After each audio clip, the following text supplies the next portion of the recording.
안녕하세요. 이창입니다. 우리나라 주택 건축 기술은 아파트를 중심으로 발전해 왔습니다. 여러 대기업들이 수많은 아파트를 지으면서 생긴 주택 건축에 관한 기술들은 외부에는 잘 알려져 있지 않습니다. 단독주택과 달리 아파트와 같은 공동주택은 한 집에서 누수 하자가 발생하면 여러 집에 피해를 주기 때문에 하자 발생을 막으려는 노력을 단독주택 공사보다 더 많이 하게 됩니다. 설계의 경우에도 한 집을 설계해서 수백, 수천 채를 같은 모양으로 짓는 방법이기 때문에 매우 신중하게 여러 사람이 만족할 수 있도록 노력합니다. 이러한 건축 방법은 비록 단독주택과 일부 다른 점도 있지만 하자 없는 시공과 공간의 효율적 사용이라는 측면에서는 배울 점이 많을 것입니다. 그래서 건축 공부를 시작한 이후로 꾸준히 아파트 시공 공정에 관한 정보들을 찾아봤는데 체계적으로 잘 정리된 정보를 얻지는 못했습니다. 그런데 얼마 전에 유튜브에서 잘 정리된 정보를 찾았습니다. 우리건설 이야기라는 채널인데 오랫동안 아파트 시공 현장에서 일하신 분이 아파트 시공 공정을 31개로 나누어서 체계적으로 잘 설명해주고 있습니다. 이분의 설명을 기반으로 아파트는 어떻게 지어지는지 알아보도록 하겠습니다. 이번 편에서는 골조 위주로 알아보고 다음 편에서 인테리어 부분을 알아보겠습니다. 여기서 보여지는 대부분의 사진 자료는 우리건설 이야기 유튜브 채널의 동의하에 해당 채널에서 가져온 것들입니다. 아파트 건축의 첫 번째는 땅 파기입니다. 아파트는 여러 층의 지하 주차장이 필요하기 때문에 상당히 깊이 땅을 파야 합니다. 아파트 시공 공정 중에서 가장 많은 민원이 발생하는 시기가 이때입니다. 땅을 깊이 파고 들어가면 안반이 나오기 마련이고 이 안반을 깨는 작업은 소음과 먼지를 동반할 수밖에 없기 때문입니다. 땅 파기가 끝나면 바닥에 기초 콘크리트를 하게 됩니다. 기초 콘크리트 위에 지하층부터 건설하게 되는데 지하층의 구조와 지상층의 구조는 완전히 다릅니다. 즉, 지하층은 주차장이 들어가는 자리이고 지상층은 주택이 들어가기 때문에 구조가 서로 다를 수밖에 없습니다. 주차장은 차를 세울 수 있는 가능한 넓은 공간을 만들기 위해 기둥과 보가 있는 구조로 만듭니다. 1층의 바닥은 그 위로 있을 주택층을 지지해 줘야 하기 때문에 지하층 위에 새로운 기초를 형성해야 합니다. 즉, 일반적인 층간 바닥보다 훨씬 두껍고 튼튼한 바닥을 만듭니다. 이 바닥을 지하 1층의 기둥이 지탱해주게 되고 이 바닥을 기초 삼아 새로운 구조의 주택 지상층이 올라가게 되는 것입니다.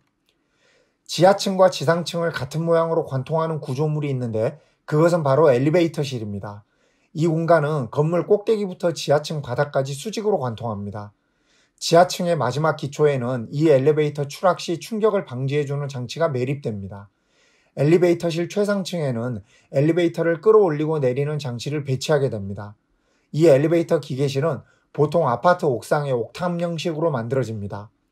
아파트 최상층은 위층으로부터의 층간소음 걱정이 없는 반면 엘리베이터 소음이 난다는 경우를 볼 수 있는데 바로 이 엘리베이터 기계실이 최상층 위에 있기 때문입니다. 지하층에는 아파트의 전기, 수도 등을 공급하는 기계실이 있고 가장 깊은 지하층 바닥은 배수시설을 해서 지하층에 모이는 물들을 빼주는 역할을 합니다. 오래된 아파트는 물탱크가 옥상에 있는 경우가 많은데 이렇게 하면 높은 층의 경우 충분한 수압을 만들지 못하기 때문에 최근 건축되는 아파트는 모두 지하층에서 펌프를 이용하여 일정한 압력으로 수돗물을 공급합니다. 주택층은 갱폼과 알폼이라는 거푸집을 이용해서 만들어집니다. 아파트 공사 현장에서 보면 건축되고 있는 최상층의 천 같은 것들을 둘러치고 작업을 하는데 그 가림막 속에 갱폼이라는 아파트 한 층을 모두 둘러싸는 거푸집이 들어있습니다. 갱폼은 외부를 둘러싸는 거푸집이고 알폼은 아파트 내부를 구성하는 거푸집입니다. 양쪽으로 거푸집을 대고 거푸집 안쪽에는 철근을 배근하고 콘크리트를 타설하는 것입니다. 알폼은 아파트 내부와 천장 부분을 한꺼번에 만듭니다. 즉 콘크리트 타설은 한 층의 벽체와 천장이 동시에 타설이 되는 것입니다. 한 층의 콘크리트 타설과 양생이 완료되면 다음 층으로 거푸집을 이동해야 하는데 갱폼은 타워 크레인을 이용해서 모양 그대로 끌어올리면 됩니다. 알폼의 경우에는 실내에서 해체를 하게 되는데 천장에 이미 콘크리트 타설이 되어 있기 때문에 다음 층으로 올릴 수가 없게 됩니다. 그래서 천장 콘크리트 타설 시 알폼을 끌어올릴 수 있는 구멍을 하나 만들어 두고 콘크리트를 타설합니다. 양생이 완료되어 내부의 알폼을 뜯어내면 이것을 이 구멍을 통하여 위층으로 올리게 되는 것입니다. 이 과정은 실내에서 이루어지는 만큼 모두 인력을 이용해서 작업합니다. 아파트 건설 현장에서 가장 고된 작업이 바로 이 알폼을 해체하고 위층으로 이동시키는 작업입니다. 현재는 대부분 외국인 노동자에 의존하여 이 작업이 진행되고 있습니다. 아파트 한 층을 올리는 데는 보통 6일이 걸리는데 외부 갱폼을 들어 올리는 데 하루, 벽체 철근 배근에 하루, 내부 거푸집 만드는 데 하루, 천장 즉 슬라브 철근하는 데 하루, 콘크리트 타설 하루, 콘크리트 양생 하루 해서 한 층을 만드는 데 6일이 걸리게 되는 것입니다. 이 공정에서도 소음이 발생하게 되는데 내부 천장의 거푸집을 해체할 때 아주 큰 소리가 발생합니다. 알폼이라 불리는 내부용 거푸집은 알루미늄으로 되어 있는데 해체 시 이것이 천장에서 바닥으로 떨어지면서 큰 소음을 내게 되는 것입니다. 이 소음을 막으려면 벽체 쪽에 뚫려 있는 창문이 들어갈 부분을 막아야 하는데 이렇게 되면 내부에서 작업하는 사람은 높은 온도와 먼지 등에 시달리게 됩니다. 마지막 층까지 이렇게 콘크리트 타설을 마치게 되면 아파트는 골조 공사가 마무리가 됩니다. 외부에서 보면 높은 철근 콘크리트 구조물이 서 있고 창호가 들어갈 부분만 뚫려 있는 상태입니다. 이제 창문을 시공할 차례입니다. 이 뚫려 있는 부분을 막아줘야 그 다음 공정에 들어갈 수 있습니다. 창문을 시공하는 단계부터는 일반 주택의 시공 방법과 크게 다른 부분이 없습니다. 다른 부분은 단열을 하는 방법인데 일반적으로 단독주택의 경우 철근 콘크리트 구조를 선택하면 대부분 외단열을 하는 반면 아파트는 대부분 내단열을 합니다. 내단열은 단열재를 벽체 내부에 붙이는 것인데 이렇게 하면 몇 가지 문제가 발생합니다. 간단한 문제로는 창문 틀의 설치 위치 문제가 있습니다. 창틀을 끼우고 내부 마감을 하려면 창틀이 내부 마감선과 일치해야 하는데 내부에는 150mm 정도 단열재를 시공해야 하기 때문에 창틀을 고정하기가 쉽지 않습니다. 바깥쪽으로 일부만 콘크리트 개구부에 걸리게 되고 내부 쪽으로는 절반 이상 허공에 뜨게 되는 것입니다. 이것을 보강하기 위해서 아래쪽에 철물 작업을 해서 보강해줘야 합니다. 내단열의 가장 큰 문제는 열교입니다. 외벽에 붙어있는 내벽은 콘크리트로 외부와 연결되어 있어서 단열을 하기가 쉽지 않습니다. 즉 외벽 부분을 아무리 단열해도 내부로 이어지는 이 부분을 타고 외부의 냉기와 열기가 실내로 들어오게 되는 것입니다. 아파트 결로 문제의 대부분은 이 부분에서 발생합니다. 이것을 막기 위해 내벽을 아예 외벽과 단절하는 시공을 하는 경우도 있습니다. 즉 콘크리트 타설 시 외벽과 내벽을 띄워서 만들고 외벽에 단열재를 모두 시공한 다음 빈 공간은 벽돌 등을 쌓아서 막아주는 방법입니다. 시공 시간이 오래 걸리기 때문에 모든 아파트가 이런 방법을 쓰지는 않습니다. 실내의 벽체는 어떤 부분이냐에 따라 처음부터 콘크리트 타설을 하는 경우, 벽돌로 쌓는 경우, 경량 철골과 석고보드를 사용하여 경량으로 만드는 경우 등이 있습니다.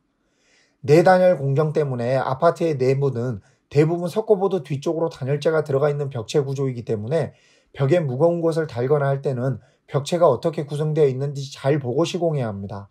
단열재 위에 석고보드가 시공된 부분에 못을 박거나 무거운 것을 다는 것은 가급적 피해야 합니다.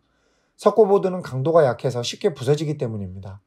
못을 꼭 박아야 한다면 단열재를 모두 뚫고 콘크리트 벽체까지 도달할 수 있는 길이가 긴 특수한 못을 사용해야 합니다. 아파트 내부의 단열재는 여러 가지가 사용되는데 외벽 쪽은 스티로폼 종류인 비드법 2종이나 아이소핑크로 많이 불리우는 압출법 단열재를 주로 사용합니다.